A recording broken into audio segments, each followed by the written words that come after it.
From my standpoint, I think there were three key points. First, in the management of early stage melanoma, just emphasizing the importance of sentinel lymph node biopsy and which patients that should be considered in. The second part is in the management of patients with regionally advanced disease, the integration of a variety of novel regional therapies, interlesional therapy, that give surgeons a broader option, a broader series of options of things that they can use for those patients. And perhaps most importantly, for patients with advanced metastatic disease, some of the newer therapies that are available there, specifically immune checkpoint inhibitors and BRAF targeted therapy, which are new and really offer a lot of hope for the management of patients with advanced disease. I think that's one of the most exciting areas of clinical research in melanoma in the past several years.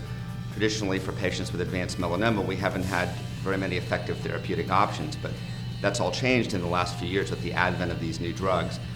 Both the immune checkpoint inhibitors, a drug called ipilimumab, as well as a couple other drugs which are PD-1 inhibitors, nivolumab and pembrolizumab. Those drugs are now becoming available for advanced metastatic disease and really much more effective than the systemic therapies that we've had in the past.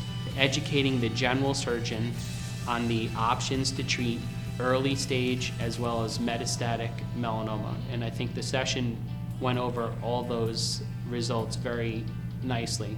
How to treat the early stage melanoma patient, how to treat the regionally recurrent melanoma patient, and how to treat patients with distant disease and give us all of our therapeutic options, which again are a lot more than we saw 4 or 5 years ago.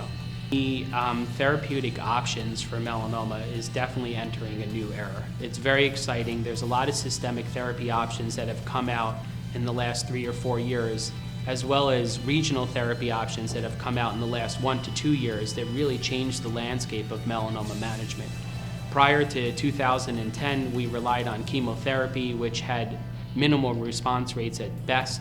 Now we have very powerful targeted therapies and immunotherapies, as well as perfusion-based and intralesional type therapies that really have transformed the landscape for the melanoma patient and made their prognosis and treatment prognosis much better and treatment options much broader.